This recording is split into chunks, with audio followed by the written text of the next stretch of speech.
90% से ज़्यादा मुसलमानों ने ना कुरान को मुकम्मल तौर पे पढ़ा हुआ है, ना रसूलुल्लाह की ज़िंदगी को उन्होंने पढ़ा हुआ है। बस जितना मौलवी हज़रात उनको बताते हैं कुछ बुनियादी चीज़ें, और जो इस्लाम जितना प्रेजेंट किया जा रहा है उतना ही पता है। तो हमारा दुर्भाग्य है कि सारे प्रिविलेजेस जो हैं वो सिर्फ हमारे मुस्लिम मर्दों को दिया गया है, मुस्लिम औरतों को पैर की एड़ियों के नीचे और सिर्फ बच्चा पैदा करने की मशीन और सेक्स डिजायर्स को पूरा करने का सामान बना करके रखा गया है। इसके अलावा कुछ भी नहीं है। अगर आप अपनी बुद्धि लगाएंगे, जैसे साहिल ने बोला था कि अपनी अकल लगाना शुरू करोगे तो इस्लाम छोड़ दो। इस्लाम में कहने को तो यह है कि साहब राइट टू प्रोटेक्ट आपको इस्लाम देता है, एंड वुमेन को जैसे इन्होंने बताया कोई राइट नहीं है, मॉडेस्टी का राइट देता है Islam, so that you do not provoke a adverse reaction in the male counterpart. So hence Muslim lady, if she goes to a mosque, she is likely to disturb the attention of the Muslims who are praying there. So that is why they are prohibited from going to a mosque. आपको मुसलमानों का वो एक पत्ता ढूंढना है गिराने के लिए, उसके बाद आप वो उसकी सारी चीजें उसको गलत लगना स्टार्ट हो जाएगी। लेकिन वो पत्ता ढूंढना वो जरूरी है कि ये कौन सा इसका पत्ता जो है जिसको हमको गिराना है, ताकि इसका सारा इस्लाम खत्म हो जाए। तो ये आपको देखना पड़ेगा। मुस्लिम कम्युनिटी में बेटियों का जो हाल है ना, वो कुछ ऐसा है कि हमने जीन्स पहन लिया, पता नहीं कहाँ कहाँ जाती है। हम बहुत बड़े पद पर बैठ गए, पता नहीं किसने किसने इसको यूज किया होगा। हम अगर बहुत पढ़ लिए हैं, ऐसे ही थोड़ी आ गई होगी डिग्री, पता नहीं कितने प्रोफेसर को खुश की होगी। तो औरत के हालात बहुत खराब है मुस्लिम कम्युनिटी में। देखिए, इंडिया में प्यू रिसर्च के हिसाब से तकरीबन 2 करोड़ एक्स मुस्लिम है, वो भी 2020 का डेटा है। ठीक है, प्रॉब्लम ये है कि लोग सामने नहीं आते। मोमिन इतने बेवकूफ क्यों होते हैं, इतने दिमागी अपन क्यों होते हैं? इनके जज्बातों के साथ खेला जाता है।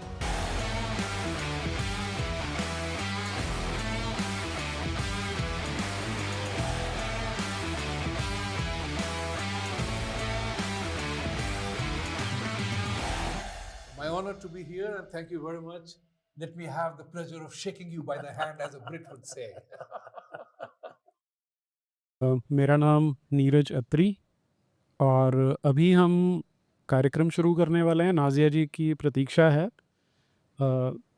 मेरे साथ बैठे डॉक्टर कुलदीप दत्ता, कार्डियोलॉजिस्ट हैं बाय प्रोफेशन, देहरादून से। और मेरे राइट साइड पे जो नकाबपोश आतंकवादी है,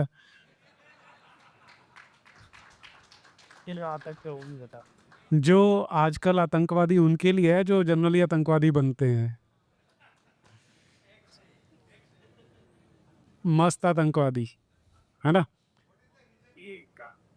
किस बताओ जी। सर, आपने मुझे सुना है कभी? नहीं सुना है? नहीं सुना है। तो सुना है तो फिर तो मालूम होना चाहिए कि मास्क क्यों जरूरी है फिलहाल। अब हम, हाँ, अच्छा, अभी आपने पूरा नहीं देखा है। जब पूरा देखोगे तो समझ जाओगे, फिर बोलोगे कि इतना भी क्यों आ रहे हो, पूरा ढक लो। कि नहीं, टीवी पे जब चेहरा आया था तभी इतने सारे लोग नहीं जानते थे। ठीक है, मैं मास्क मास्क तो ऐसा स्पेशल जब इवेंट होता है तब मैं लगाता हूँ, वरना तो आप लोग देखते हैं मेरे चैनल पे मैं कैमरा ऑन नहीं करता हूँ, क्योंकि मैं चाहता हूँ कि सिर्फ लोग मेरी आवाज़ जाने, मेरी शक्ल नहीं। अरे शक्ल चेंज भी तो होती है यार।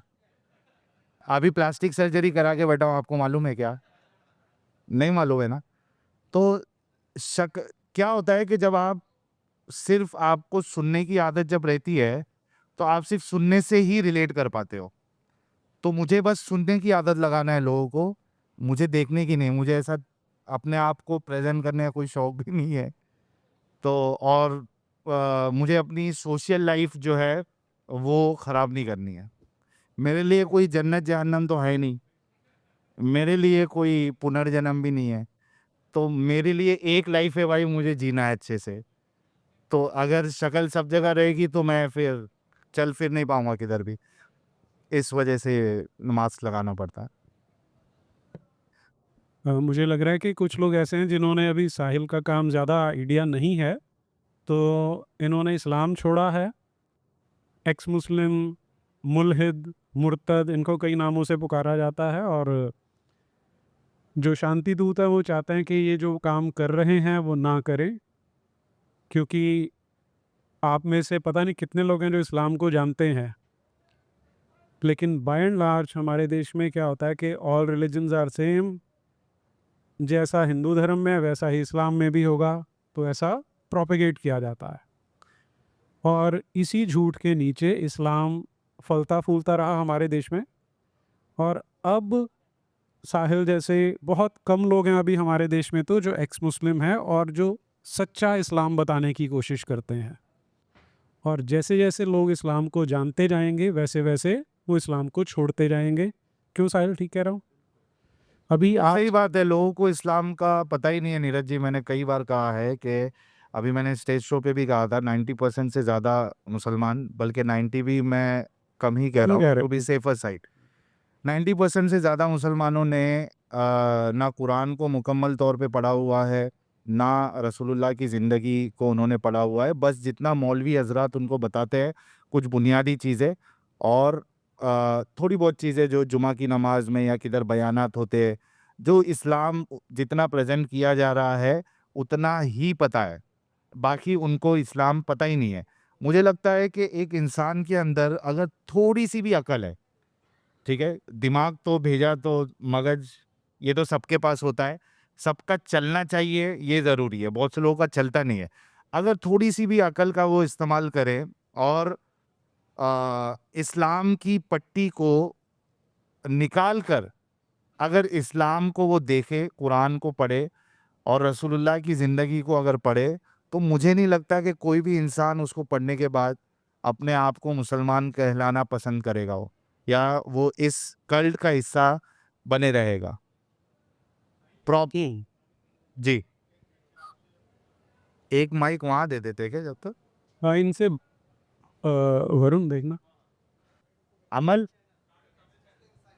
अच्छा तमिल चैनल या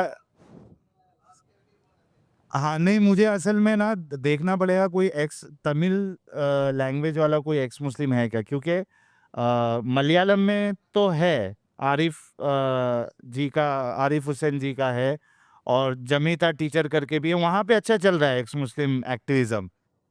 तमिलनाडु में या चेन्नई में कोई है क्या? मैं स्ट्रीम में लोगों को बोलूँगा कि कोई अगर है एक्स मुस्लिम तो वो कांटेक्ट करे। एक चीज़ ये हो सकती है कि एआई के थ्रू से जो हमारी शॉर्ट वीडियोस है उसको हम अलग-अलग लैंग्वेजेस में ट्रांसलेट करके अगर अपलोड करते हैं तो भी मैसेज पहुंच जाएगा। लेकिन उसके लिए कोई अच्छा जिसके एआई में अच्छी पकड़ है, क्योंकि कभी-कभी क्या होता है डिस्कशन 2 लोगों के बीच में होता है, तो वो दोनों की आवाज़ को कैप्चर करके उसको कन्वर्ट करना ये थोड़ा मुश्किल हो जाता है।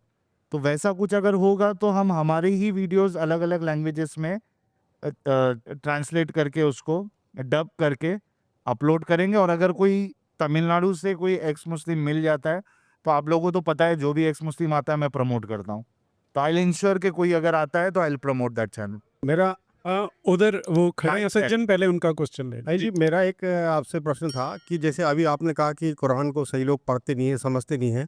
ऐसे मेरे कई मुस्लिम फ्रेंड्स हैं जिनसे मैं बात करता हूँ, वो बेसिक चीज़ में इतना डिबेट करते हैं और बेसिक चीज़ नहीं समझने की कोशिश करते हैं, और जो सत्य है उसको भी मतलब मानने से अस्वीकार कर देते हैं, जो धर्म का जो उनके प्रति वो है।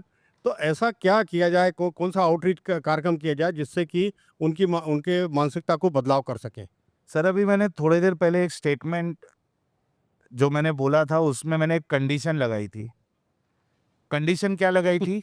दिमाग लगाना, अकल लगानी। अकल लगाते हैं जो, और एक कंडीशन लगाई थी, इस्लाम की पट्टी उतार कर अगर पढ़ते हैं, ठीक है। असल में क्या होता है कि जैसे दूसरे रिलीजन वाले होते हैं, देखिए मैं ये बात हमेशा कहता हूँ कि एक हिंदू से उसका हिंदुइज्म छुड़ाना आसान है।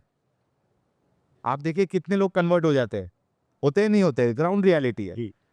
एक क्रिश्चियन से उसका क्रिश्चियनिटी छुड़ाना बहुत आसान है, जी। लेकिन एक मुसलमान से उसका इस्लाम छुड़ाना ये सबसे टफ जॉब है।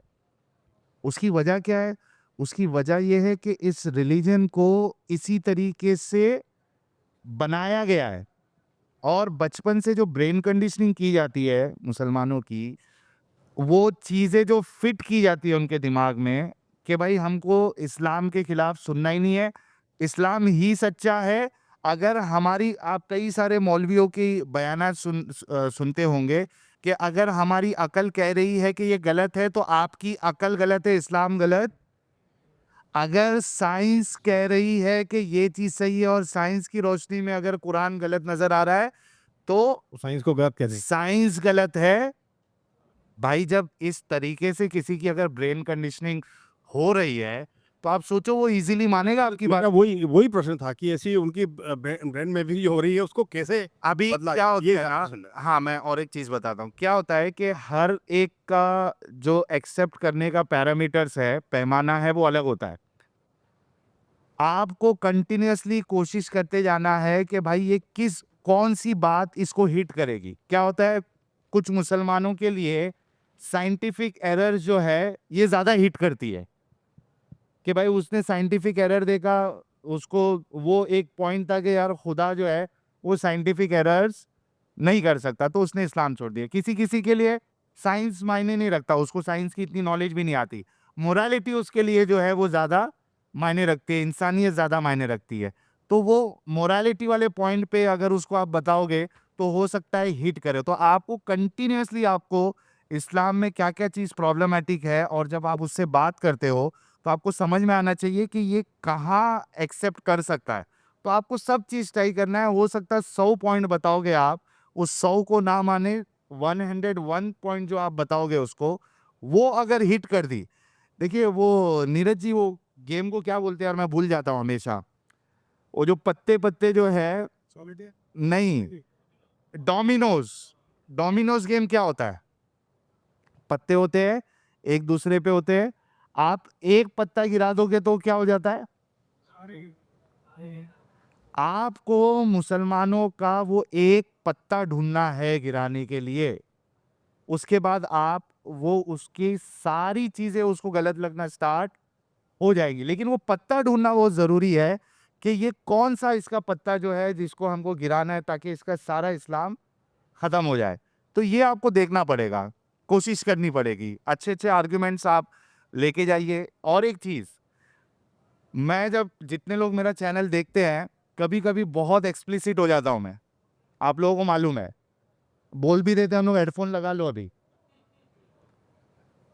कभी कभी क्या होता है कि आपको उनके घर वालों को उन सिचुएशंस में इन्वॉल्व करना पड़ेगा, नहीं करना नहीं है। दूसरे को करोगे तो उसको कुछ फर्क नहीं पड़ेगा, ठीक है। दूसरे की औरतों को अगर एग्जाम्पल में लाओगे तो उसको कुछ फर्क नहीं पड़ेगा। जब आप एग्जाम्पल दो तो उसके घर वालों को इंक्लूड करो उसमें, उनकी बेटी का, उनकी बहन का, उनकी माँ का, कि यार अगर तुम्हारे घर वालों को, तुमको कोई मार के तुम्हारी बेटी को, बहन को स्लेव बना ले, उनके साथ सेक्स करे, उनको मार्केट में बेचे, बताओ अच्छा लगेगा या नहीं अच्छा लगेगा, चाहोगे। तो उनके घर वालों को एग्जाम्पल्स में फिट करो, बताओ। तो इस तरीके से आपको जो है ना अलग अलग वेज ट्राई करने पड़ेंगे कि किस तरीके से आपको निकाल सकते हैं। फिर भी एक याद रखना कि इतना करने के बाद भी बहुत मुमकिन है कि वो आपकी बात ना माने। तो अगर ऐसा है तो उसको कहना कि भाई तू दिमागी अपंग है, तुझे ये तेरी दिमागी अपंगता मुबारक बोल के निकल जाना। मुझे इस्लाम का ज्ञान आके अगली बार मत देना। सर हमें कुरान समझना है, हमें उसको हदीस के साथ कंपेयर करना पड़ेगा, नहीं तो हम उसको नहीं समझ पाते। तो वो बोलते हैं आप टेक्निक होती। नाजिया जी वेलकम। इस सही के लिए तालियां बजाई जी किसी हाँ नाजिया जी का वैल्यू है यार, क्रेज है जी। सर सर ठीक साहिल सेशन जी ला हाँ ले हाँ जो पैराग्राफ में जहाँ पे साफ तौर पे लिखा भी गया है, नीरज सर ने हमने चैनल पे बताया भी था। सर हम इतना डेप्थ में नहीं घुस सकते, हम पहले ही क्रिश्चियन मिशनरी स्कूल से निकले हैं, हम अपने ही अरब नहीं समझ पा रहे, हम इतना मुस्लिम्स एंड कुरान में से हम उनके ही रिसर्च करने लगे तो हम अपने को टॉपिक लिख दो सर अगर इस फील्ड में आप आते हो तो आपको करना पड़ेगा, है ना। आप बोलोगे कि मैं जंग में उतरूंगा बिना हथियार के, तो आपसे बड़ा बेवकूफ कोई नहीं। तो अगर जंग में उतर रहे हो तो अपने आप को रेडी करो, हथियार लेके फिर उतरो। तो इसी बात पे एक्चुअली अत्री जी और आपसे अनुरोध है, इसी बात से रिलेटेड अगर आप कोई एक एसओपी तैयार कर सके एक लिस्ट ऑफ पॉइंट्स जिसके बेसिस पे हम उनको काउंटर कर सकें और वो आप हमें दें, तो वो हमारे लिए बहुत ही इम्पोर्टेंट है। सर एक महीना मेरा चैनल देख लो, मेरा और एडम सीकर का, हाथ में पेन पेपर लेके बैठो, टॉपिक्स पे आपको इतने सारे रेफरेंसेस के साथ आर्ग्यूमेंट, आर्ग्यूमेंट के साथ काउंटर आर्ग्यूमेंट, और काउंटर आर्ग्यूमेंट पे फिर क्या आर्ग्यूमेंट देना है, उस सारी चीजें आप सीख जाओगे। थोड़ी मेहनत करना पड़ेगा यार, मेहनत करो थोड़ी। तो सर आपसे क्वेश्चन ये था कि आपके व्यूअरशिप में कितने परसेंटेज लोग आप इस्लाम से बाहर ला पा रहे हैं, और एक्स मुस्लिम का नंबर आपका एस्टिमेट में क्या होगा इंडिया में? देखिए इंडिया में प्यू रिसर्च के हिसाब से तकरीबन 2 करोड़ एक्स मुस्लिम है, वो भी 2020 का डेटा है।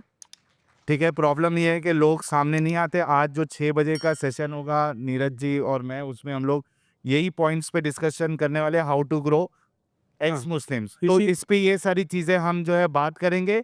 इतना मैं बता सकता हूँ कि जो जितने लोग हमारा चैनल देखते हैं और उसमें से जो नॉन मोमिन है, वो एक नॉर्मल मोमिन से और एक मौलवी से, यानी एक नॉर्मल मोमिन से ज़्यादा इस्लाम जानते हैं, बहुत ज़्यादा, और एक मौलवी को भी टक्कर दे सकते हैं, उतना इस्लाम वो जान चुके हैं। सीरियसनेस आपके अंदर है, आपने डिफरेंसेस नोट डाउन किया है, हमारे चैनल से ही आप मौलवी बन जाओगे। Thank you. इसमें मैं एक चीज़ ऐड कर देता हूँ। पिछले साल केरल में एक्स मुस्लिम्स कॉन्फ्रेंस हुई थी, मैं गया था उसमें, मल्लापुरम में हुई थी। मुस्लिम एरिया है ना, मतलब हाँ, अब आप सोचिए, हमें क्या बताया जाता है कि केरल में तो सबसे खतरा है ना? और मैं क्योंकि पहले ही मार्क्ड हूँ, मुझे बोला केरल में नहीं जाना है, जाएंगे। फिर बोले मल्लापुरम में नहीं जाना, वहाँ भी जाएंगे, वहाँ कॉन्फ्रेंस हो रही थी। और वहाँ पर उन्होंने जो बताया, मैं आपके साथ शेयर कर रहा हूँ। उनका कहना है कि अगर लॉ एंड ऑर्डर सिचुएशन ठीक हो, मतलब मैं उसका एक एग्जांपल दूँ, साहिल को यहाँ पे मास्क लगा के बैठना पड़ता है, ये हमारी लॉ एंड ऑर्डर सिचुएशन के लिए शर्म की बात है। इस पे हमें तालियां भी नहीं बजानी चाहिए। उनका कहना ये था कि जिस दिन लॉ एंड ऑर्डर सिचुएशन सुधर गई और हमें ये संतुष्टि हो गई कि हम जब एक्स मुस्लिम अपने आप को बता देंगे तो हमें कोई मारने नहीं आएगा, उस दिन 60% जो केरल के मुसलमान हैं वो एक्स मुस्लिम हो जाएंगे, उस एक दिन में हो जाएंगे। जी 60% इज अ ह्यूज ह्यूज हाँ। Huge number. चलिए, अब हम ऑफिशियली अपना ये सेशन स्टार्ट करते हैं जी। मैं पहले आपसे इंट्रोड्यूस करवा चुका हूँ, डॉक्टर कुलदीप दत्ता हैं, कार्डियोलॉजिस्ट हैं। साहिल को आप सब जानते हैं, नाजिया को भी आप लोग जानते हैं, तो जिसे कोई इंट्रोडक्शन की आवश्यकता नहीं है। आज हमारा जो टॉपिक है वो है अल्लाह के मोमिन, स्पेशल प्रिविलेजेस ऑफ इस्लाम। तो अब जनरली क्या होता है, जब हम किसी भी विचारधारा की बात करते हैं तो विचारधारा हमेशा न्यूट्रल होती है कि वो हर एक को एक समान दृष्टि से देखती है, कम से कम हमारी सोच ऐसी होती है। लेकिन इस्लाम में वैसा नहीं है। इस्लाम में जो इस्लाम को मानने वाला है, इस्लाम का मोमिन है, अल्लाह का बंदा है, उसके लिए अल्लाह के पास स्पेशल प्रिविलेजेस होती हैं। तो आज हम अगले कुछ समय के लिए इस पे चर्चा करेंगे और समय का हम ध्यान रखेंगे। तो हमारा फॉर्मेट कुछ ऐसा है कि 5-5 मिनट तीनों वक्ता उसमें पहले बोलेंगे, फिर हम उसके बाद सेकंड राउंड पे चलेंगे।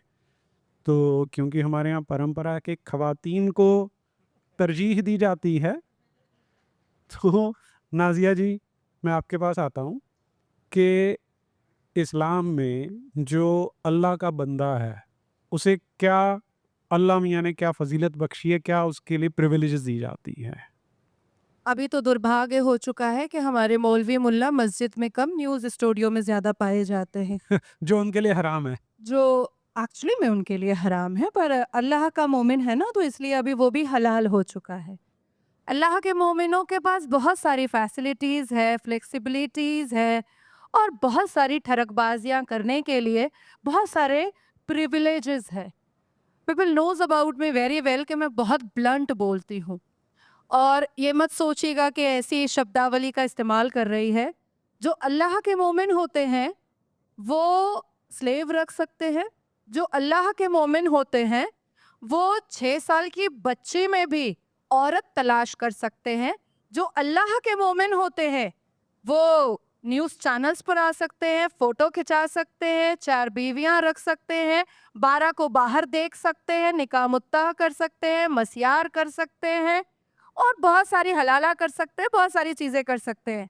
लेकिन दुर्भाग्य ये होता है कि अल्लाह के मोमिन तो हम भी हैं भाई, मोमिन और मोमिनात, अशरफुल मखलूक़ात, हमें भी अल्लाह ने ही बनाया है, लेकिन हम तो कुछ नहीं कर सकते, कुछ भी नहीं, बोल भी नहीं सकते। चर्चा भी कर दें तो अभी हालिया में मेरी लिंचिंग हो रही थी अलीपुर कोर्ट के परिसद के अंदर।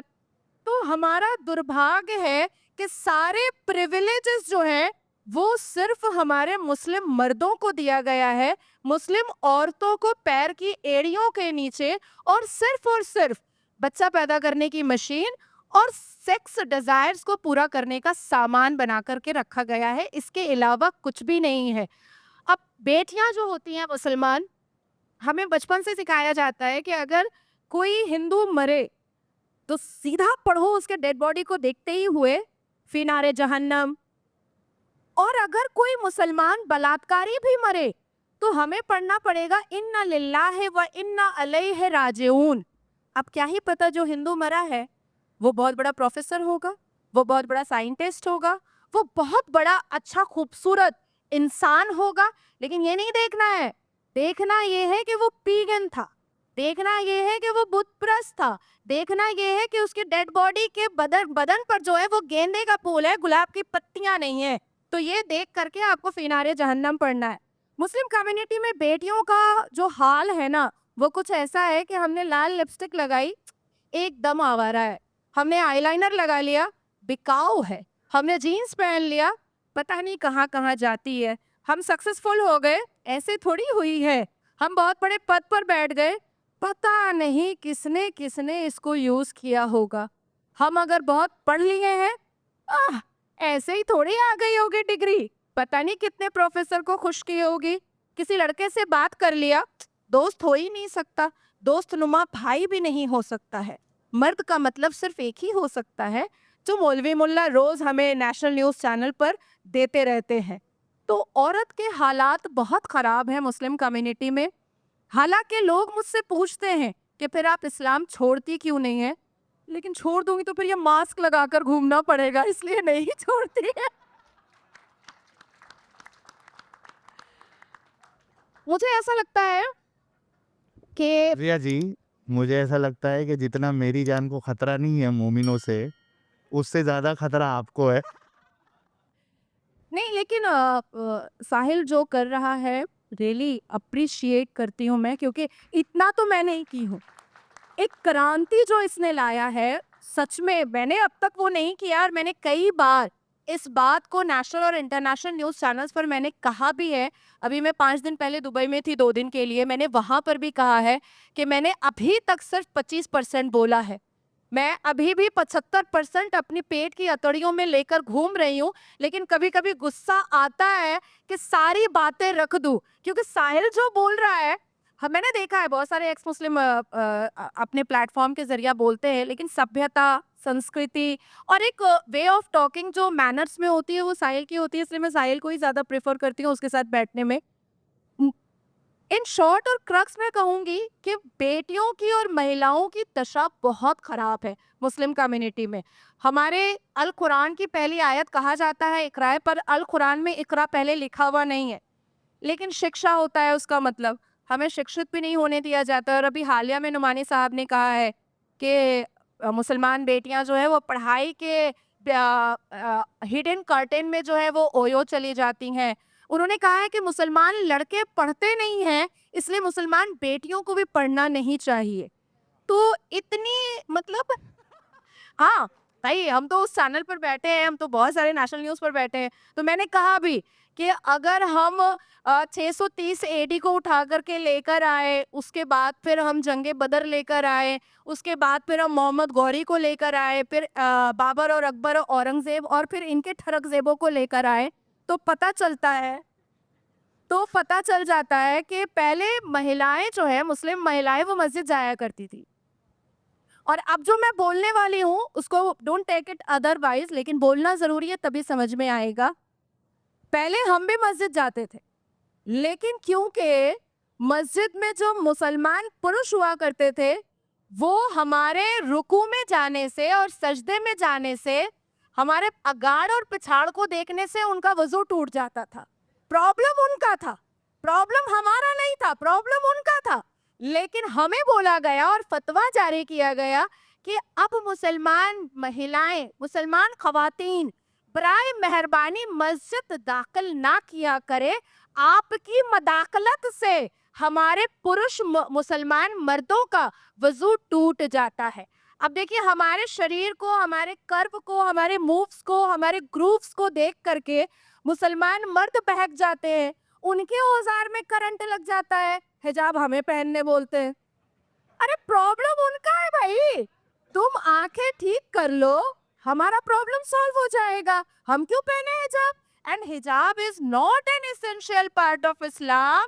और प्रो तो यहाँ बैठा ही हुआ है, 30 पारे में कहीं पर भी हिजाब का कोई जिक्र नहीं है। लेकिन क्योंकि उनका प्रॉब्लम है, उनकी नफ्स बहक जाती है, उनको हमें देखने से ही कहीं ना कहीं करंट लगने लगता है गुप्त अंग में, इसीलिए वो हमें हिजाब में रखवाना चाहते हैं। तो बहुत दुर्दशा खराब है। ये तो ऐसा टॉपिक है कि अगर मैं बोल चलूं तो 5 घंटे में भी खामोश नहीं हो पाऊंगी। But thank you so much, thanks a lot Jaipur dialogues. जी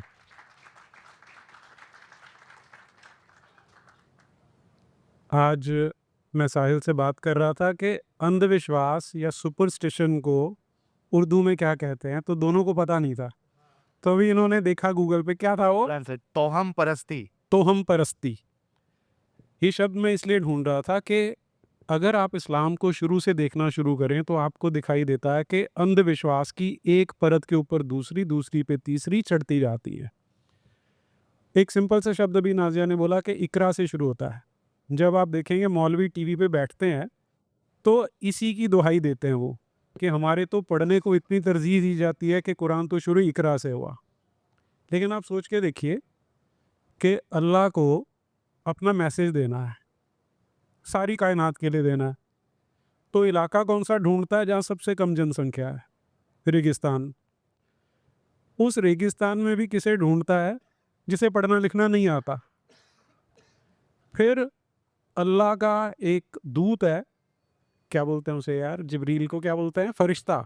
फरिश्ता जाता है, फरिश्ते को भी नहीं पता कि ये अनपढ़ है, और उसके पास वो आयत लेके जाता है, इकरा, कि इसे पढ़। यहाँ से शुरुआत होती है उसकी।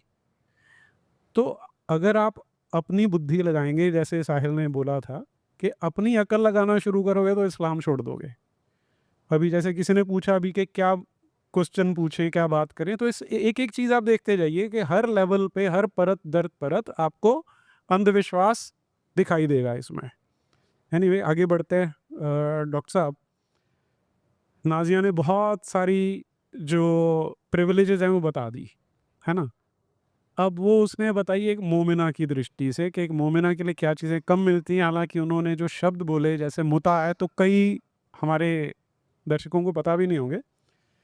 तो आप बताएंगे ज़रा कि ऐसी कौन सी प्रिविलेजेस हैं जो अल्लाह के बंदे को तो मिलती हैं लेकिन बाकियों को नहीं मिलती? जी thank you Neeraj ji.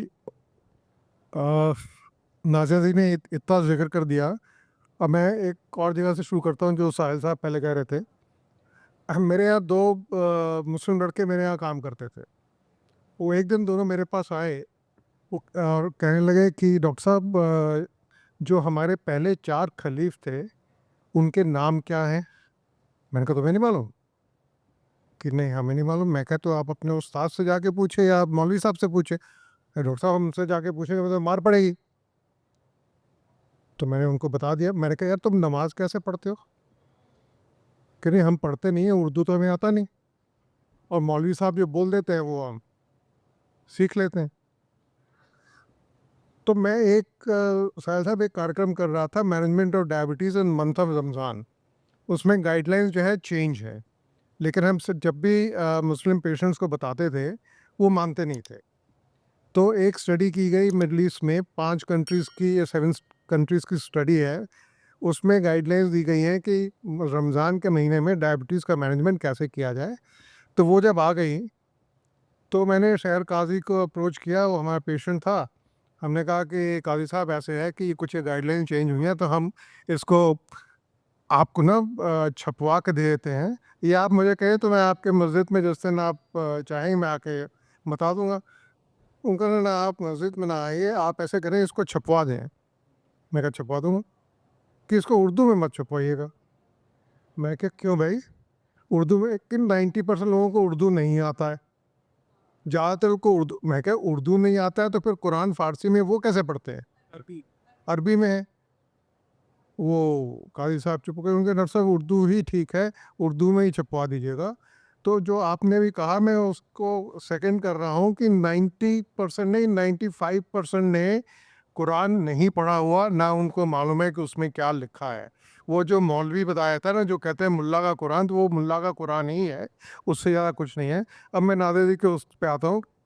Classically वो क्या कहेंगे कि वुमेन हैव इक्वल राइट्स इन इस्लाम। ये उनके तरफ से आर्गुमेंट आता है।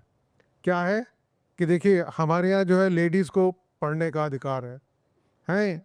दूसरा क्या बोलेंगे, देखिए जी हमारे यहाँ जो लेडीज़ हैं वो बाहर जाके काम कर सकती हैं। दूसरा, उनको एजुकेशन का, उनको अर्निंग का अधिकार है, वो कम्युनिटी के बेटरमेंट के लिए कंट्रीब्यूट कर सकती हैं by education, by teaching, by earning money and contributing. ये उनकी आर्गुमेंट होती है हर समय। अब उस आर्गुमेंट को आपकी आर्गुमेंट डायरेक्टली अपोज करती है, लेकिन मैं आपकी आर्गुमेंट को सेकंड करता हूँ। मैंने एक मदरसे में कैंप किया और कैंप में 100 बच्चे, बच्चियाँ, औरत, आदमी सब मैंने देखे होंगे। मुझको एक भी लड़की स्कूल जाने वाली नहीं मिली। और मैं छोटे बच्चे थे, अब बच्चा तो बच्चा है, उसको हमने पूछा बेटा तुम किस क्लास में पढ़ते हो, तो उसकी माँ कहती थी हमारे में ना बच्चियों को पढ़ाया नहीं जाता। एग्जैक्टली, हम सिर्फ माले गनीमत है और कुछ नहीं है। तब पढ़ाया नहीं जाता। अब वो बच्ची हंस रही थी कि कोई उसके तरफ की बात कह रहा है। हम कहते थे कि पढ़ने का मतलब ये नहीं होता कि किताब पढ़ें, पढ़ने का मतलब ये भी है कि कुछ हुनर सिखाएं, जिससे कि ये अपने आप में सेल्फ सफिशिएंट हो जाए। एम्ब्रॉयडरी सिखा दें, टेलरिंग सिखा दें, कढ़ाई लिखाई का सिखा दें, पेंटिंग सिखा दें, आर्ट सिखा दें। लेडीज़ कहते हैं नहीं नहीं हमारे यहाँ ना बच्ची जो 5 साल की हो जाती है उसके बाद हम उसको घर से बाहर नहीं जाने देते। पूरे 100 में एक लड़की आए एंड वो मुझे, she said good evening sir. I was kind of surprised having tea. I looked at her, I said yeah good evening. I said you studying somewhere? Yeah, I'm studying in paramedical this thing, I'm studying nursing, I'm in the final year. I asked her name, she gave her name, she was a Muslim girl. So out of 100, 1.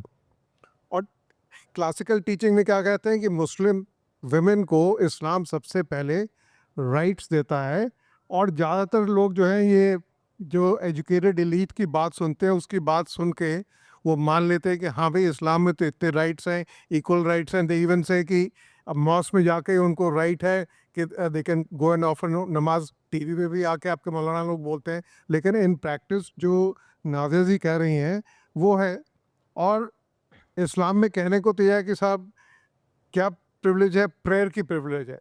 आप कहीं भी जाके prayer offer कर सकते हैं, घर में कर सकते हैं, बाहर कर सकते हैं, सड़क पे कर सकते हैं, मैदान में कर सकते हैं, ट्रेन में कर सकते हैं, एरोप्लेन में कर सकते हैं, कहीं भी कर सकते हैं। आपको ये छूट इस्लाम देता है। So that's the privilege which is given to you by Islam. Then right to protect आपको इस्लाम देता है। क्या उसको प्रोटेक्ट करना है जब तक कि वो is talking of virtue and talking against vice as per Islamic content। मतलब वो मोमिन वाली जब तक बात कर रहा है तब तक तो आपको राइट मिलता है। The moment he does not do that, वो राइट आपका ख़त्म हो जाता है। एंड विमेन को जैसे इन्होंने बताया कोई राइट नहीं है, मॉडेस्टी का राइट देता है इस्लाम। क्या राइट देता है? मॉडेस्टी का ये राइट देता है कि you should dress modestly so that you do not provoke a adverse reaction in the male counterpart. So hence a Muslim lady, if she goes to a mosque, she is likely to disturb the attention of the Muslims who are praying there. So that is why they are prohibited from going to a mosque कि वो जो अल्लाह की इबादत कर रहे हैं, उनकी इबादत में खलल ना पड़ जाए, तो उनको जो है पर्दा नशीन कर दिया गया और वहाँ से गायब कर दिया गया. So that is the right which on the women rights that I have to add to that. Thank you. जी एक चीज मैं प्रोटेक्शन के लिए बोलना चाहूंगी. आई एम सॉरी कि मैं बीच में कूदने की आदत हो गई है ना डिबेट की वजह से. प्रोटेक्शन तो है, बहुत है, लेकिन वो इसलिए है ताकि किसी और दूसरे धर्म वाले की तरफ हम ना देखें. ये घर के अंदर ही सारा काम हमारा तमाम हो जाए, इसीलिए. जी अच्छा देखिए कमाल की बात यह है कि हम बात कर रहे हैं अल्लाह के बंदों के प्रिविलेजेस की और मेरे साथ एक ऐसा आदमी बैठा है जो सारे प्रिविलेजेस छोड़ के पंगा लेके बैठा हुआ है. सच में पहले तो इसके लिए ताली बजा दें सारे एक बार जोर से.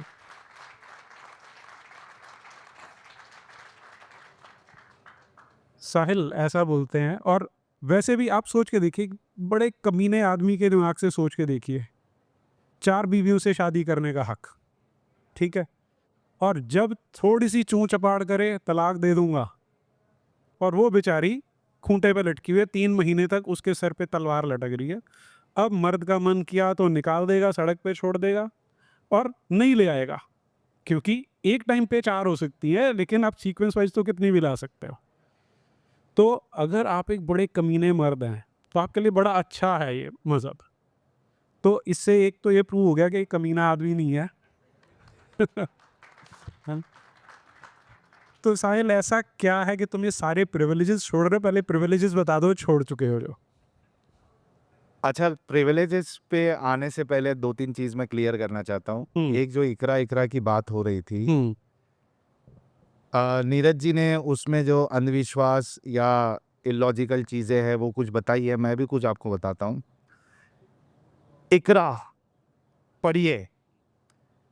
असल में अगर दिमाग से अगर सोचा जाए तो ये पढ़िए जो है ये कुरान का हिस्सा नहीं होना चाहिए था. एग्जैक्टली. समझ रहे आप? बहुत ध्यान से इस बात पे गौर करना कि एक फरिश्ता आ रहा है एक शख्स के पास. उस शख्स को नहीं पता है, 40 साल गुजर गए, उस शख्स को नहीं पता है कि मैं नबी हूँ, मैं रसूल हूँ, मेरा कोई अल्लाह है. वो इस तरीके से कम्युनिकेशन करता है, फरिश्तों को भेजता है, उसको कुछ नहीं पता. वो बेचारा जो है वो पता नहीं घर पे क्या मसले मसाइल चल रहे थे. नॉर्मली क्या होता है कि घर पे जब आपके मसले मसाइल बीवी के साथ या घर पे परेशान रहता है आदमी तो खाना पीना लेके अरे चलो मैं हॉलीडे पे चले जाता हूँ, यहाँ चले जाता हूँ कि यार घर पे ना रहना पड़े कम से कम. तो रसूलुल्लाह जो है खाना पीना लेके गारे हीरा में वहाँ पे कई कई दिन तक रहते थे, आते नहीं थे.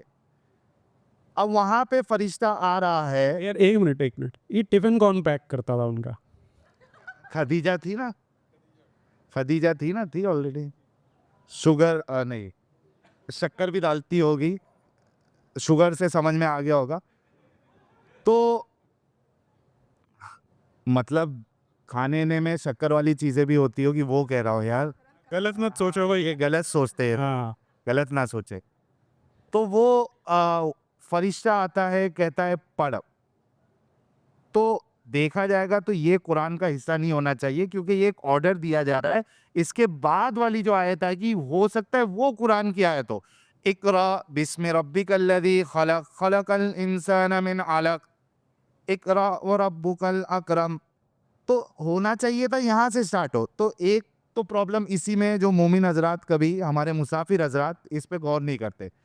दूसरी चीज़ पर्दे की जो बात हुई थी, तो कुरान में जहाँ पे पर्दे का जिक्र है या कपड़े का जिक्र है, जिल्बाब का जिक्र है, उसकी अगर तफसीर अगर आप देखें, क्योंकि रसूलुल्लाह ने कहा है कि मेरी उम्मत यानी मैं और ये जनरेशन, इसके बाद वाला जनरेशन और उसके बाद वाला जनरेशन जो है ये बेस्ट ऑफ द पीपल है.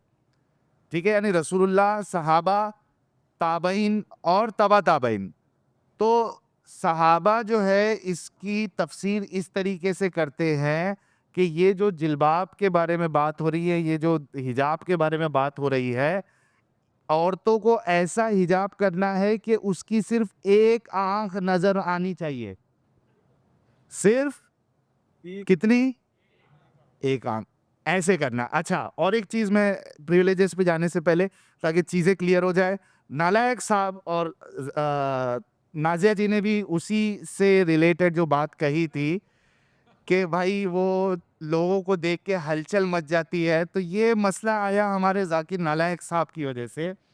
उन्होंने इंटरव्यू में कहा कि भाई अगर 20 मिनट तक आप देखें और आपके अंदर हलचल पैदा ना हो तो आप बीमार हैं, आपको साइकेट्रिस्ट के पास जाना चाहिए, डॉक्टर के पास, ठीक है। बोले मैं भी वो तो है ही medical doctor, brother I am medical doctor.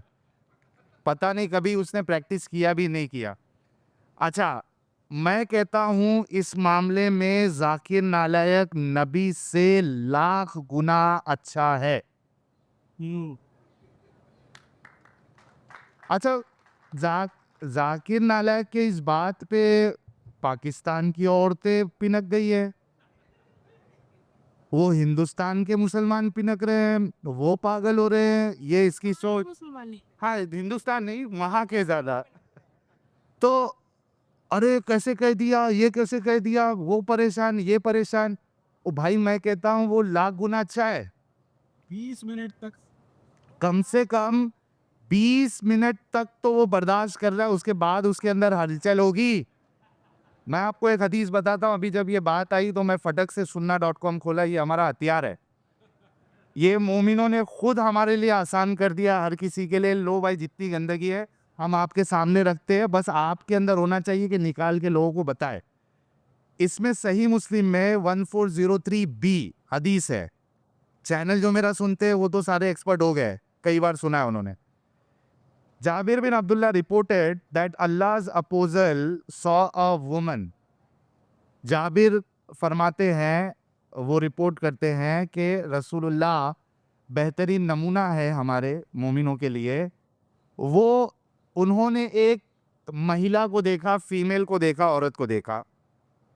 अच्छा, उसके बाद वो लंबी हदीस है, रुको मैं पूरी हदीस आपको बताता। हाँ, इधर है।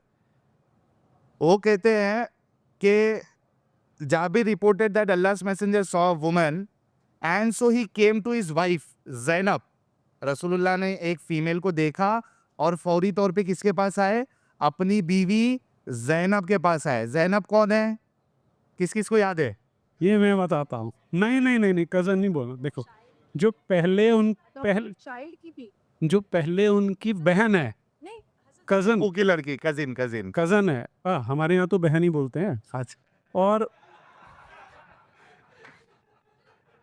और उसके बाद वो उनके गोद लिए बेटे की पत्नी यानी उनकी बहू है, और अब वो उनकी बीवी है। देखिए हज़रत ज़ैद बहन, आप सफ़र देखिए, बहन से बहू का, बहू से बीवी का। अच्छा, एक और मैं एक बात बताऊं, जी। दुनिया हिल जाएगी। हम्म। पहले क्या थी? बहन। बहन। आप बहन बोलो, मैं कजिन बोलता हूँ, मैं वहां से निकला हूँ। ठीक है। मतलब मैं कजिन की शादी का नतीजा नहीं हूँ, टेंशन ना लो। अच्छा, बहन, उसके बाद बहू। बहू, हम्म। उसके बाद बीवी। बीवी। हम्म। जैनब के साथ क्या हुआ है मालूम है? और जैद के साथ क्या हुआ है? हाँ जैद पहले था शौहर, हाँ, फिर बन गया बेटा। अब बन गया बेटा। यानी वो जो सीरियल अपने वहां नहीं चलता था, सास भी कभी बहू थी, हाँ बेटा भी कभी शौहर हाँ। था। क्यों? क्योंकि इस्लाम के उसूल के हिसाब से, कुरान के हिसाब से, रसूलुल्लाह की जितनी बीवियां हैं वो इस उम्मत की माएँ हैं, उम्महातुल मोमिनीन। तो ये वो जैनब है। अच्छा, जैनब के पास आए, उनके साथ सेक्सुअल इंटरकोर्स किया। अच्छा, जैनब तभी लेदर बुन रही थी, चमड़ा बुन रही थी। कितनी बदबू आती है चमड़ा एमड़ा बुनने में। सोचो आपके एक आदमी इतना अभी हाइपर एक्टिव है, यानी गुप्त अंगों में जो खून का प्रभाव है वो बढ़ गया है, ऑलरेडी गश मार रहा है, जा रहा है अंदर, तो फौरी तौर पे जाना पड़ रहा है। जैनब जो कि लेदर बुन रही है, चमड़ा बुन रही है, कलर कर रही है चमड़े को, उनके साथ वो इंटरकोर्स करते हैं। ये इंटरकोर्स वर्ड मैं नहीं कह रहा हूँ, ये किस में लिखा हुआ है? इनकी हदीस में लिखा हुआ है 1403 बी ए 1403 ए।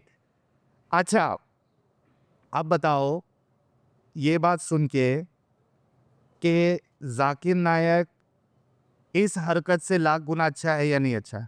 बिल्कुल अच्छा है, मानना पड़ेगा। जी। तो ये जाकिर नायक ने जो ये बात कही थी, असल में ये रसूलुल्लाह को बचाने के लिए कह रहा था। और जो जाकिर नायक को जो गाली दे रहे हैं, उनको रसूलुल्लाह की ये हरकत पता नहीं है। हाँ, और मैं लिख के देता हूं आपको, जितने लोग गाली दे रहे हैं, पर्सनल इंटरव्यू में जाके उसको ये हदीस बताओ, वो बोले अरे रसूल ने कहा है तो सही कहा है। होता हो उन्होंने किया तो ठीक ही किया। इंसानी फितरत है। अरे भाई इतने दिमागी अपंग होते हैं मोमिन हजरात, जब हम डिबेट्स करते हैं, डिस्कशन करते हैं। आप बताओ कोई लड़की बिकनिंग में जा रही है, आप मर्द हो, हलचल हो, अरे इधर बिकनी में जा रही थी क्या भाई? तुम लोगों के कंपैरिजन कैसे रहते हैं? ये क्या बिकनी में जा रही थी जिसको देख के रसूलुल्लाह चार्ज हो गए थे? तो कुछ तो सोचो दिमाग लगाने से पहले। अगर शर्म आ रही है तो बोल दो मेरे पास जवाब नहीं है, मैं चुप बैठ जाता हूँ। ऐसी खुद की बेइज्जती मत कराओ ऐसे ऐसे आर्ग्यूमेंट्स देके। तो ये बात भी क्लियर हो गई कि वो नालायक साहब तो लाख दर्जे अच्छे हैं, और वो असल में रसूलुल्लाह को बचाने के लिए ये बात उन्होंने कही है। और ऐसा शख्स जो सोसाइटी में यानी बाजार में, मार्केट में, किधर भी इस तरीके से एक नॉर्मल औरत को देखकर अगर वो इस तरीके से चार्ज हो रहा है, तो वो सोसाइटी के लिए अच्छा नहीं हो सकता। जो ह्यूमन नेचर करते हैं, ह्यूमन नेचर क्या है? ह्यूमन नेचर ये है, अगर मैं मर्द हूं, मेरे सामने से कोई फीमेल जा रही है जो बहुत खूबसूरत है, ठीक है, अब खूबसूरती की डेफिनेशन भी अलग अलग है। मेरे लिए जो बहुत खूबसूरत है, तो मेरा मैक्सिमम उस पर रिस्पॉन्स ये रहेगा कि यार लड़की कितनी खूबसूरत है, ब्यूटीफुल है। ये नहीं कि मैं अभी एकदम रेडी हो गया हूं कि भाई बस जाऊं। ऐसा नहीं होता। ह्यूमन नेचर यहां तक है।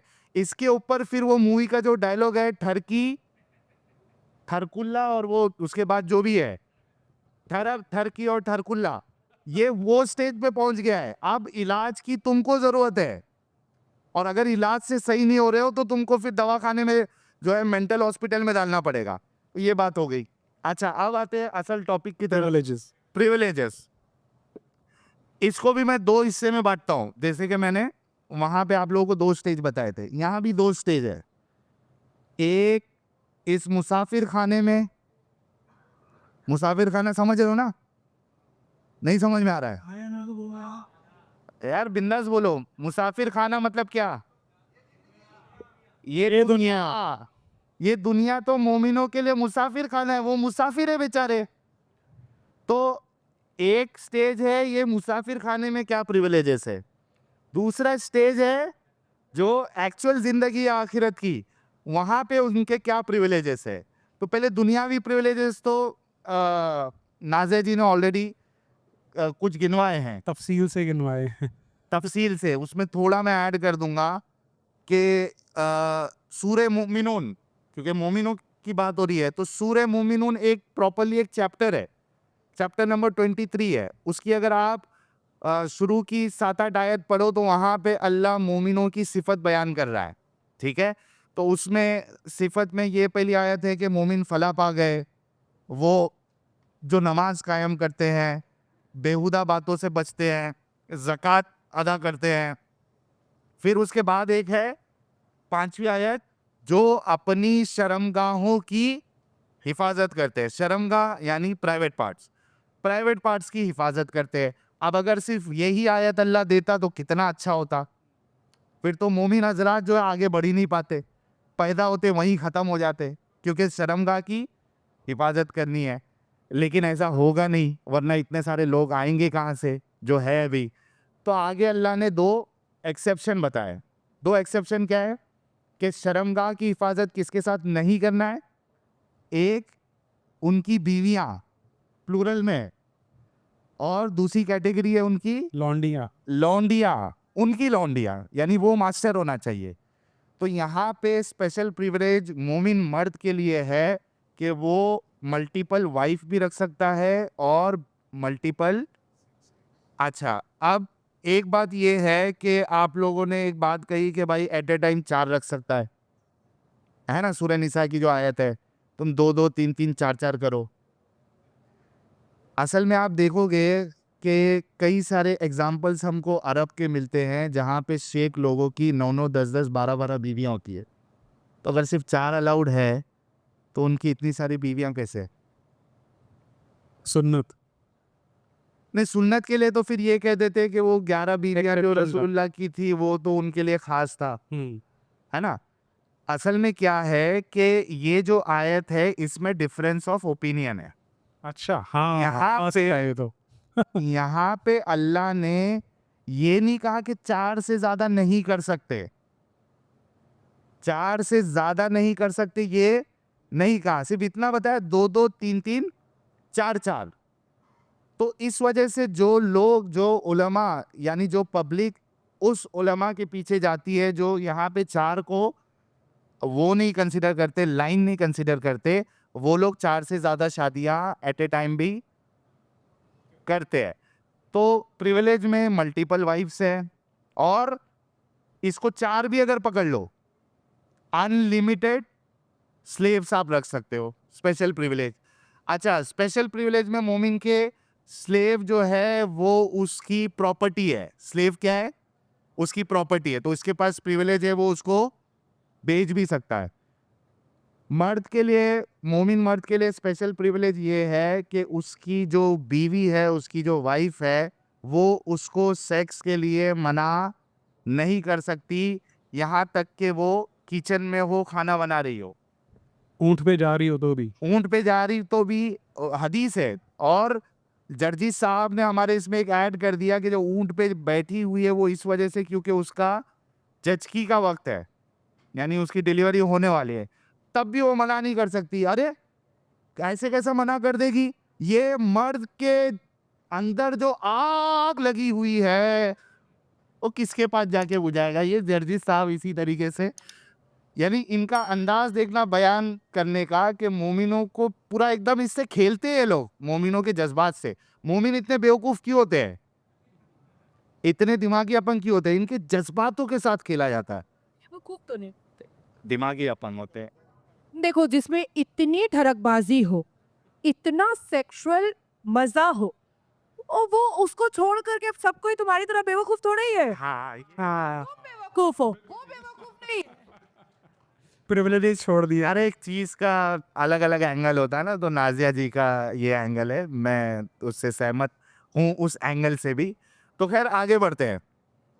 अच्छा, मुसलमान मोमिनों के लिए एक प्रिविलेज ये है कि कोई भी गुनाह कर लो, उसके बाद अगर वो माफ़ी मांगे तो उनको बहुत पॉसिबल है कि उनको माफ़ी मिल जाएगी। क्यों? क्योंकि अल्लाह सूरह निसा सूरह नंबर 4 आयत नंबर 48 में कहता है कि अल्लाह शिर्क ऐसा गुनाह है जो माफ़ नहीं करेगा, उसके अलावा जैसे गुनाह करो अल्लाह चाहेगा तो माफ़ कर देगा। ये प्रिविलेज किसके लिए? सिर्फ मोमिनों के लिए है, मोमिनों के लिए, नॉन मोमिनों के लिए नहीं है। औरतों के लिए भी नहीं है भाई। नहीं, ये औरतों के लिए है, शिर्क के अलावा मिलती कहाँ है माफी? अब वो तो अल्लाह देगा ना। ये बेवकूफों से माफी कौन मांगेगा? वहाँ चल के पता लगेगा, वो तो बाद में देखेंगे। कोई वीडियो है किसी के पास तो जरा मंगवाया जाए। आप देखिए, अब आप अक्ल वाली बात कर रही है दराजिया। ये कर नहीं सकते आप। अच्छा, मोमिनों के लिए और एक ये स्पेशल प्रिविलेज ये है कि ये बेहतरीन उम्मत है, सबसे बेहतरीन, ये बेहतरीन लोग है, सबसे बेहतरीन लोग है, यानी आप लोगों की कुछ हैसियत ही नहीं है, वो बेहतरीन है। तो ये भी एक मोमिन की प्रिविलेज है। अच्छा, मोमिन मर्द जो है, मैं सब नोट डाउन करके लाया था। मोमिन मर्द उन 100 तो से किया। अच्छा, ये तो मैंने बता दिया है, ठीक है। अच्छा, अब देखते हैं कि ये तो हो गया एक पार्ट मुसाफिर खाने में। अब उसको आखिरत में क्या मिलेगा, वो भी तो प्रिविलेज है। सेकंड राउंड में करें। नहीं नहीं अभी Done. सेकंड राउंड में करते हैं। देख, कभी भी स्टार्ट होता हूँ तो खत्म ही नहीं हुई। क्यों एक्स मुस्लिम खुद को बोलता है? बैठे बैठे मैंने 7 मिनट बोला, सर ने 5 मिनट बोला, इसने प्रिविलेज लिया ना, लिए बेटो।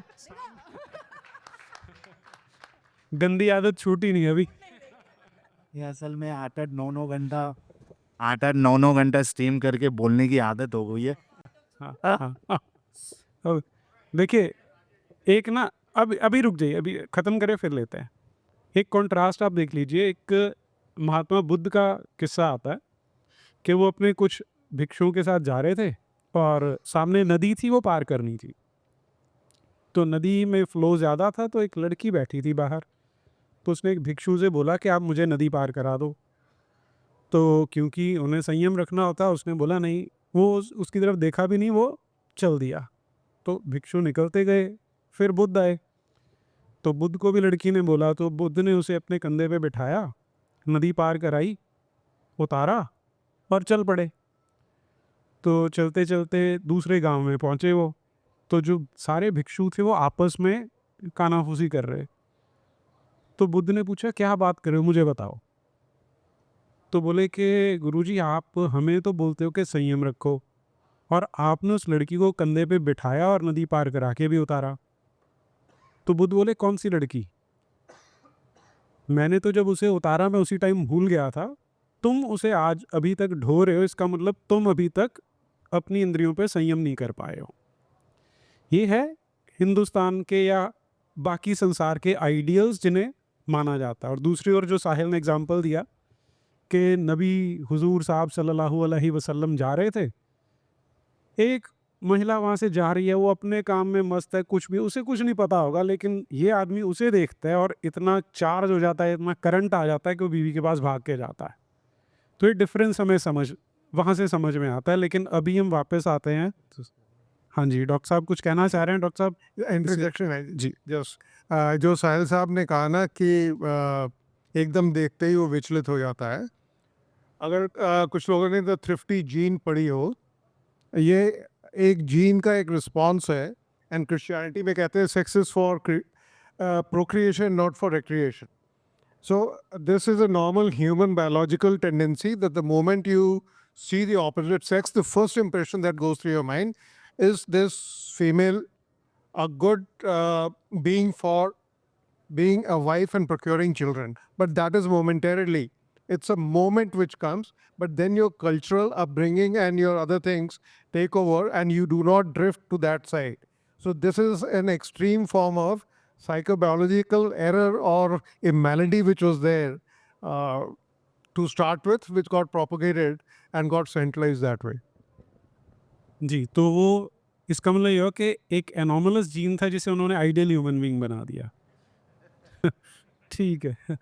जी नाज़िया जी, ये जब हम अच्छा, एक तो आप में से कितने लोगों को मुता के बारे में पता है? चलो बच्चा लोग हाथ उठाओ। नहीं पता, मैक्सिमम को नहीं पता, बताइए। मुझसे ज़्यादा डिटेल में तो साहिल जी के सामने बोलने में मुझे लग रहा है कि क्या ही बोल रही हूँ मैं। निकाह मुत्ता हमें बेचने का एक तरीका है और उन ठरकी बुड्ढों के सेक्सुअल डिजायर को टेम्पररी कंप्लीट करवाने का एक तरीका है जिसको एक अरबिक नाम दे दिया गया है। और भारत में क्या हुआ है कि हम माशाल्लाह 78वें साल की आज़ादी में पहुंच चुके हैं। बहुत सारे अरबी लैंग्वेजेस जो यूज़ किए जाते हैं थे और जा रहे हैं, वो यहाँ की बड़ी मेजॉरिटी को पता ही नहीं था। अब जब से हम लोग प्लेटफॉर्म संभाले हैं, हमने इसको पूरा पोस्टमार्टम करके बताया है। अब कोई बच्ची आई जैसे हैदराबाद में, बहुत सारी बच्चियां बोलती थी कि हमारा निकाह मुत्ता हो रहा है। ईरान में निकाह मस्यार ज़्यादा होता है और हैदराबाद में निकाह मुत्ता ज़्यादा होता है। हालांकि दोनों में ज़्यादा डिफरेंसेस नहीं है, दोनों में बहुत ज़्यादा सिमिलैरिटी ज़्यादा है। दोनों टेम्परेरी मैरिज है। मस्यार में क्या है कि पैसे देने पड़ते हैं और मुत्ता में क्या है कि पैसे और किसी भी लाइबिलिटी की कोई ज़रूरत नहीं होती है। मस्यार में भी लड़की को सिंगल होना पड़ता है और मुत्ता में भी लड़की को सिंगल होना पड़ता है। मस्यार में लड़की को एग्रीमेंट बनाने की ज़रूरत होती है, मुत्ता में अरबिक तरीके से ही छोड़ दिया जाता है। तो ये सारी चीज़ें जो टेम्परेरी सेक्सुअल डिज़ायर मर्दों का पूरा करने के लिए निकाह मस्यार और निकाह मुत्ता होता है।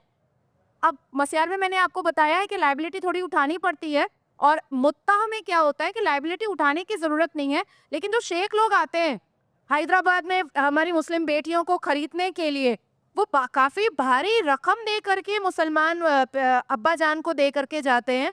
तो बेटियां क्या है कि मतलब घर में भी इस्तेमाल में आ जाती हैं, बेचने में भी इस्तेमाल में आ जाती हैं, और बिकवाने में भी इस्तेमाल में आ जाती हैं। हम लोग 2023 के अक्टूबर में 1 साल हो गया, एक चर्चा बहुत किए थे नेशनल न्यूज़ पर कि अरब से एक लड़की ने एक चिट्ठी भेजी थी अपनी माँ को कि अम्मा मुबारक हो, मैं 18वें हस्बैंड की बीवी बन चुकी।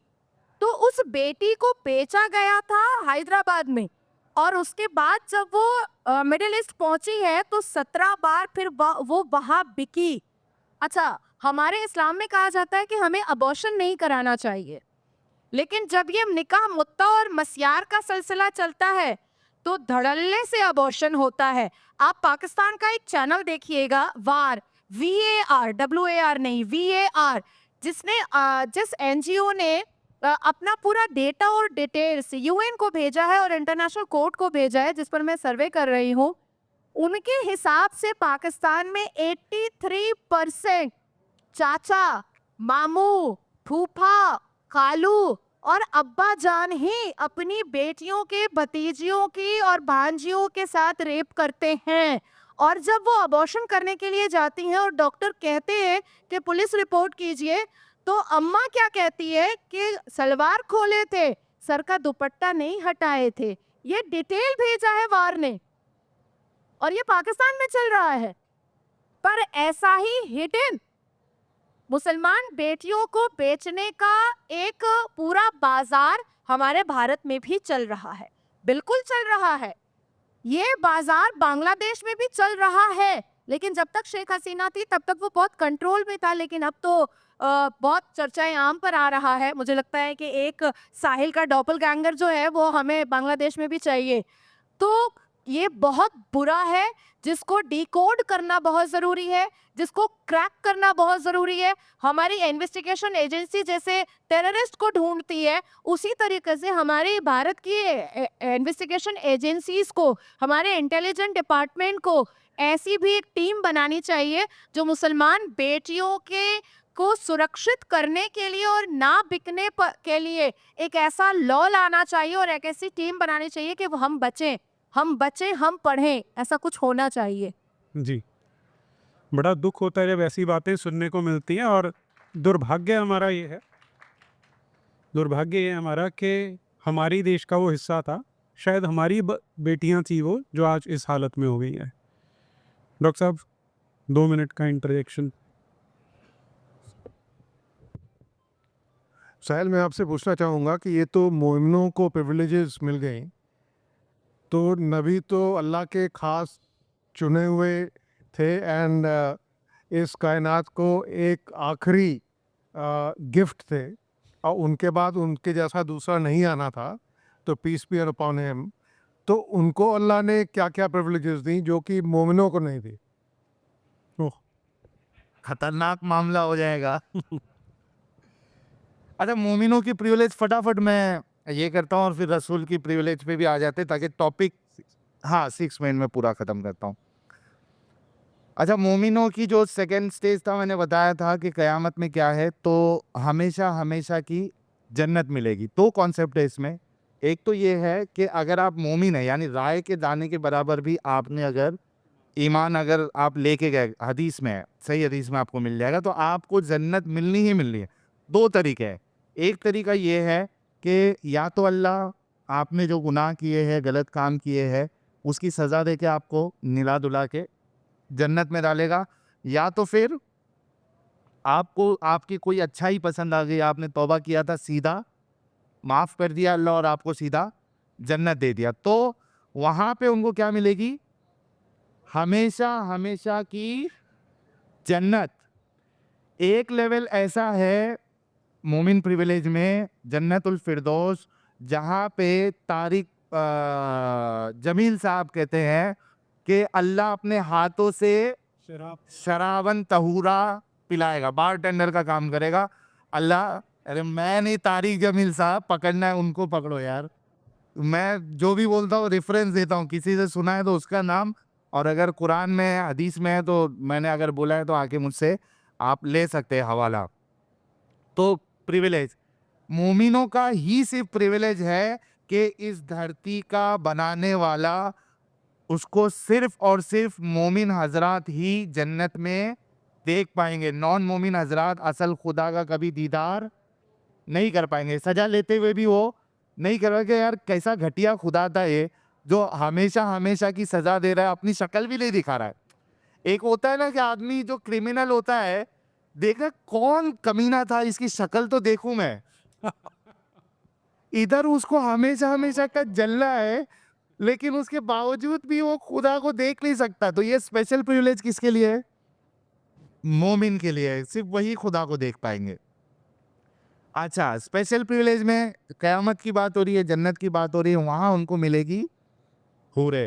हाय हाय हाय, जब मौलवी हूरों का डिस्क्रिप्शन दे तब मौलवियों के चेहरों पर क्या नूर टपकता है। प्लस हाय हाय हाय, ऐसा लगता है फील कर रहा है बंदा। वो क्या क्या बताते हैं हूरों के बारे में। 72 जोड़ी कपड़े पहनेंगी, वो भी सब ट्रांसपेरेंट। अरे ट्रांसपेरेंट ही रख ले तो पिलाया क्यों भाई? नहीं, और बात स्किन भी तो ट्रांसपेरेंट है। हाँ, अब वो स्किन छोड़ दो, हड्डी के अंदर जो है बोन मैरो होता है, वो नजर आएगा। तफसीर में आता है कि जो कलेजा है वो आईना रहेगा तुम्हारे लिए। मतलब आप अपनी शक्ल उस, ये क्या एक्सरे मशीन में जैसा आदमी दिखता है ढांचा, वैसा नहीं चाहिए मुझे। आप बोल रहे थे क्यों प्रिविलेज छोड़ा, मेरे काम की नहीं है प्रिविलेज। ये 130 फीट की हूर लेके मैं क्या करूं? गलत गलत, 132। 100 तो पर छुपाई थोड़ी बटलियां भी तो हो गया कि मैं क्या करूं ये सब लेके। नहीं चाहिए मुझे ये प्रिविलेज, नहीं चाहिए ये चूरन वाला प्रिविलेज मुझे। अरे क्या हुआ, सीढ़ी दे देंगे हम लोग कब्रिस्तान में, कब्र के अंदर सीढ़ी लगा डलवा देंगे। ईडी भी अगर दे देंगे तो क्या अंदर घुस के वापस आऊं? क्या चाह क्या रही है आप? अच्छा, अभी इसका चलो, ये तो मौलवी जो है डिस्क्रिप्शन देता है, कुरान का लिखने वाला कुरान में भी डिस्क्रिप्शन देता है। 78 की 33 अगर आप पढ़ोगे तो उसमें है कि हूरें कैसी होंगी। अब मैं थोड़ा सा अश्लील हो रहा हूँ, आई एम रियली सॉरी। जो नहीं सुन सकता कान में उंगली डाल दो। आंख में नहीं, कान में। अच्छा, कान में ही है। फुल ब्रेस्टेड वुमेन होगी। क्या होगी? फुल ब्रेस्टेड, मतलब एक नक्शा खींचा जा रहा है कि भाई वो आपको जो है ना एकदम टाइट माल मिलेगा, एकदम पप्पू माल मिलेगा। ये खुदा की किताब बता रही है। फिर उसके बाद एक आयत है, वही मैं बता देता हूँ आपको। गिलमान तो है ही। अच्छा, एक आयत है उसमें है, उसकी तफसीर में अगर आप पढ़ोगे तो इब्ने कसीर लिखते हैं 56 की 37, ठीक है। इब्ने कसीर लिखते हैं ये जो औरतें होंगी ये गरम ऊँटनियों की तरह होंगी। यानी वो एकदम रेडी बैठी है, मियाँ आओ कुंडी लगा लो सैया तुमको जन्नत दिखाती, तो वो रेडी बैठी है। गरम, ये मैं नहीं कह रहा, इब्ने कसीर कह रहे हैं कि गरम ऊँटनियों की तरह होंगी। हाँ, 1 मिनट बाकी है। ये तो हो गई बात मोमिनों की, दूध की नदियाँ मिलेंगी और बहुत सारी चीज़ें उनको मिलेगी, शायद परिंदे खाने को मिलेंगे जो ऊँट के साइज के होंगे। हाँ, अजीब अजीब बातें। दिमाग से सोचो मोमिनों, क्यों इतने बड़े दिमागी अपंग रहना है? बाहर निकलो इस गंदगी से। अच्छा, रसूल की जो स्पेशल प्रिविलेजेस है उसमें तो एक समझ लीजिए कि वो 11 बीवियां हैं। फिर उनकी शादी जो है वो आसमान से होके आ जा रही है। ज़ैनब के साथ जो शादी हुई थी वो कुछ ऐसा ये नहीं हुआ था कि भाई निकाह लेके जाओ, पूरा प्रोसेस हो। सीधा पैगाम दिया अल्लाह ने, आसमान पे शादी कर दिया हमारी, ऐसी वो। उसके बाद जो छोटी अम्मी आयशा के साथ शादी हुई थी रसूलुल्लाह की, तो अल्लाह ने उनको सपने में कपड़े में आयशा को मतलब उसमें भी बच्ची है आयशा। फिर पीडोफाइल बोला जाए तो बहुत बुरा लग जाता है मोमिनों को। क्यों बुरा लगता भाई, किया है तो हिम्मत रखो। अच्छा, एक प्रिविलेज लास्ट मैं बता देता हूँ, ऐसे तो बहुत सारी प्रिविलेज जो है वो इब्ने कसीर या तफसीर इब्ने कुर्तुबी में 33 की 50 आप देख लीजिएगा, 50, 51, 52 में हवाला दे रहा हूँ। कुरान सूरह अहज़ाब चैप्टर नंबर 33 की 50, 51, 52 ये तीनों में जो इसकी जो तफसीर लिखी गई है उसमें कोई एक वर्स में एक स्पेशल प्रिविलेज ये है रसूलुल्लाह की कि अगर रसूलुल्लाह की नज़र किसी औरत पे पड़ गई तो उसके शौहर के लिए लाजिम है कि उसको छोड़ दे तलाक दे। 51 में है। हाँ, तो ये 50, 51, 52 ये तीनों में से एक तफसीर में सूरह कुर्तुबी की या फिर इब्ने कसीर, ये दोनों तफसीर आप चेक कर लेना, उसमें ये कितनी खतरनाक प्रिविलेज है भाई।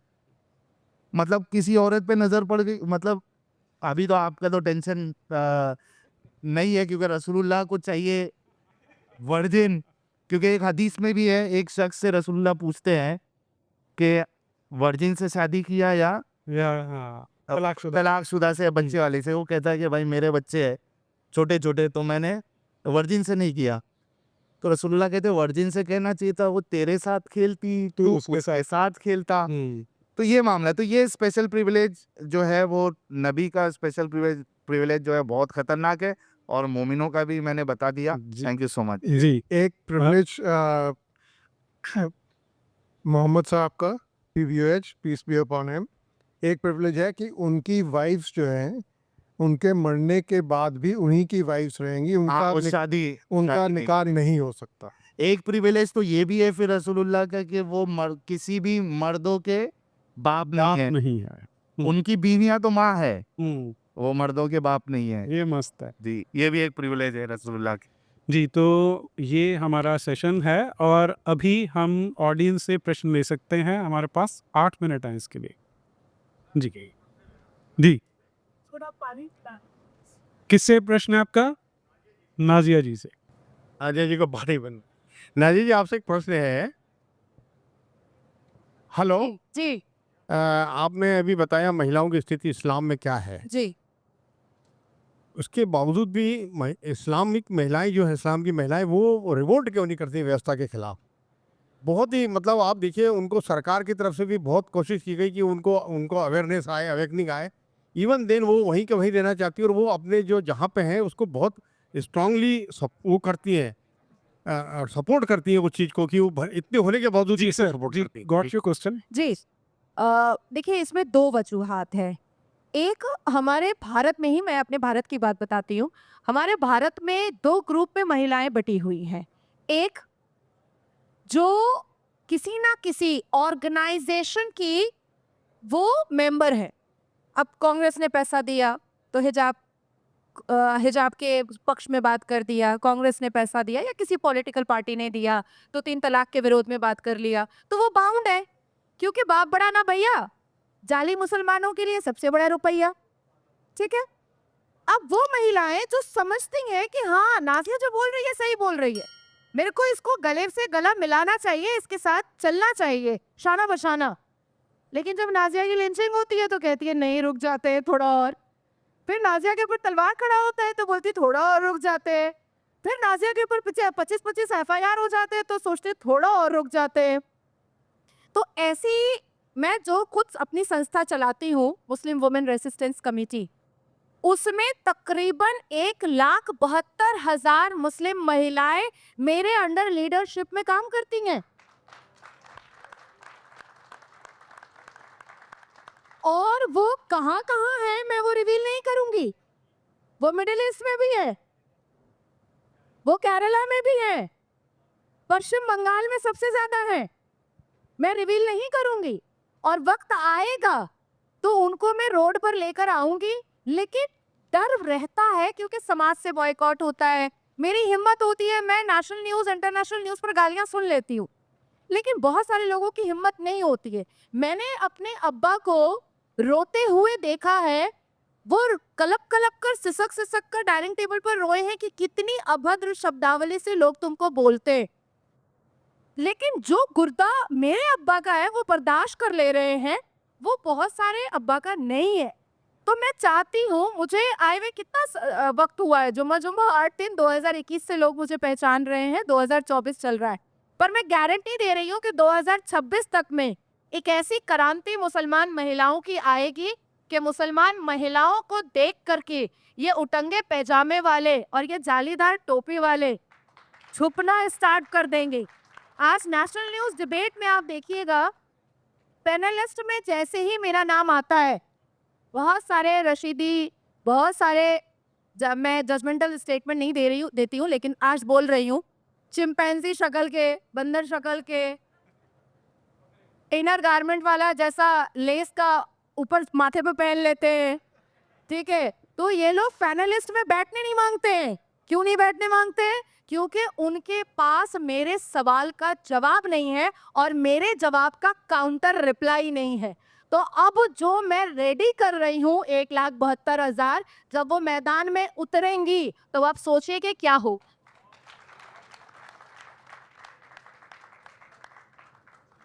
ये बस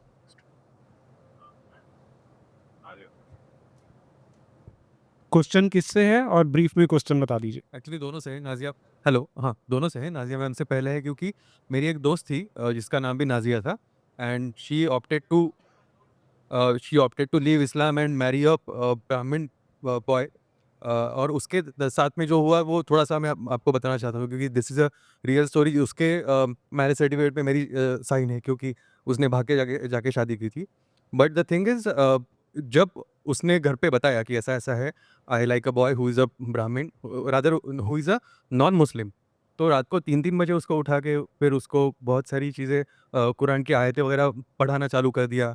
एंड मतलब in a way it was a torture for her, and then she decided to leave Islam. So for sure there is a undercurrent, क्योंकि ये बात आज की नहीं है, ये 6-7 साल पुरानी बात है। So there is a undercurrent, and आप जो कर रहे हो वो काम बहुत ही अच्छा है। मेरा सवाल ये है कि जैसे ये वल्नरेबिलिटी है इस्लाम की, कि अगर पढ़ी लिखी लड़की है तो वो जल्दी से ऑप्ट आउट करेगी, वैसे और कुछ वल्नरेबिलिटी है क्या?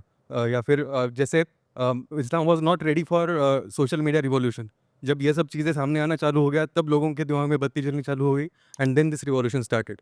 सो ऐसी और कुछ चीज़ें रहेंगी तो प्लीज़ वो भी शेयर कीजिए। देखिए, नाज़िया नाम की लड़की ही बड़ी वल्नरेबल होती है, ठीक है? हमेशा कुछ ऐसा करती है जो दिखता है लोगों को। देखिए, मुझे तो 15 साल का बेटा है। अगर मैं सिंगल होती अभी, तो मैं भी ब्राह्मण से शादी करती और फेरे लेती, ठीक है? लेकिन 15 साल के बेटे को रख करके मुझे नहीं लगता है कि ऐसा करना चाहिए, बेटा जवान हो गया अब।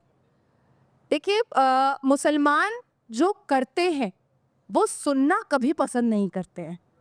करेंगे बड़ा मज़ा लेकर के, लेकिन सुनना पसंद नहीं करते हैं।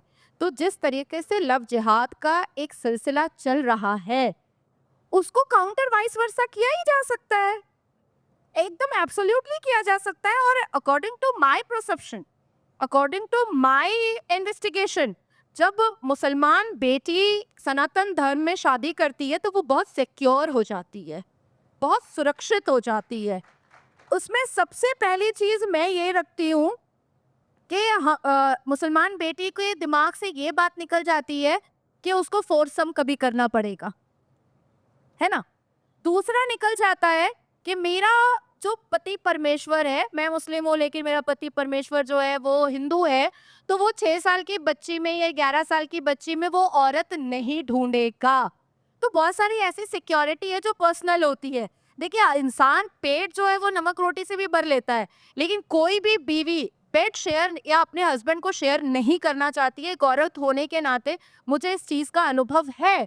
तो इस तरफ से बेटियां, मुसलमान बेटियां हिंदुओं के साथ बहुत सुरक्षित रहती हैं। और अगर ऐसी कुछ चीज़ें आप लोगों को दिखाई दे रही हैं, तो मुझे लगता है कि कानून का सहारा बहुत अच्छे तरीके से लिया जाए।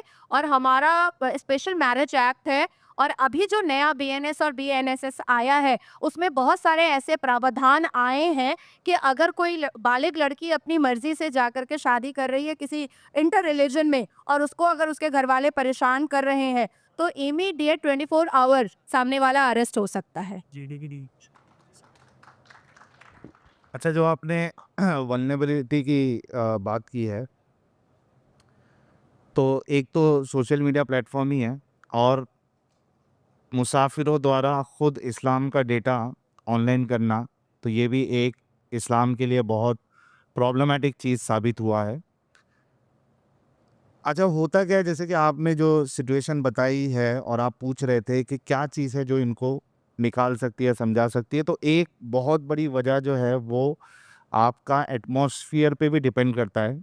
यानी अगर आप मल्टी कल्चर सोसाइटी में अगर रहते हैं, ठीक है, जैसे मेरा एग्जांपल आप ले लीजिए, मैं कॉल सेंटर में काम किया हूँ, मैं कॉर्पोरेट में काम किया हूँ, तो कॉलेजेस में हर जगह पे आसपास मेरे नॉन मुस्लिम्स थे।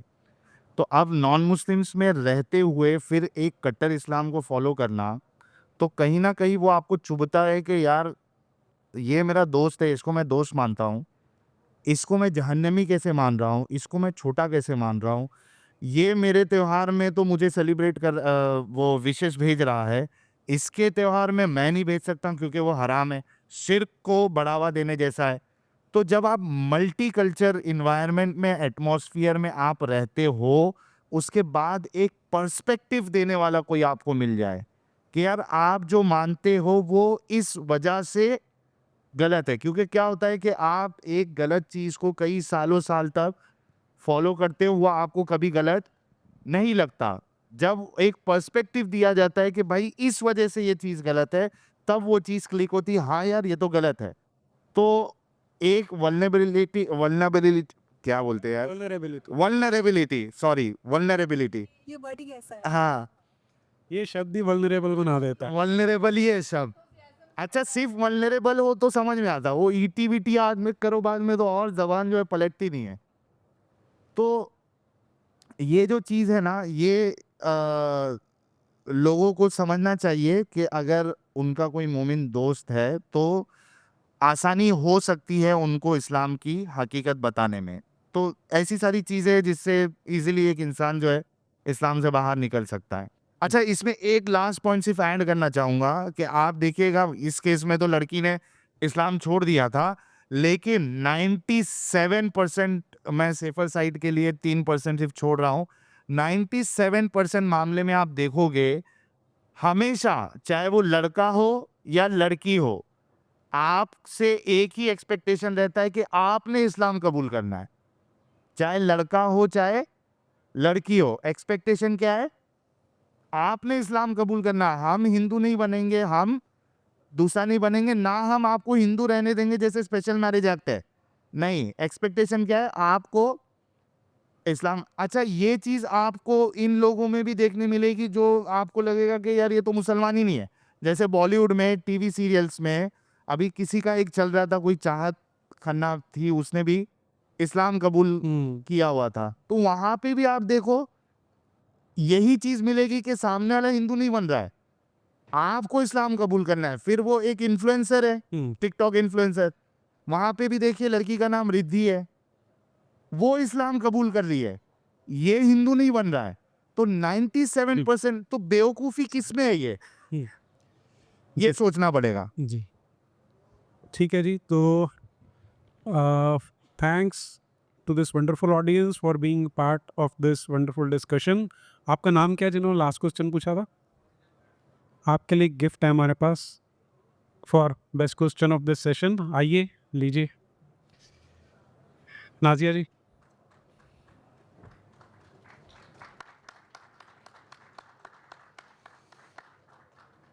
जी, तो मेरे पैनलिस्ट नाजिया जी, साहिल, डॉक्टर दत्ता, आपका बहुत बहुत धन्यवाद जुड़ने के लिए, and thanks for the wonderful audience also. Thank you very much. Thank you so much everyone and the Jaipur Dialogue team.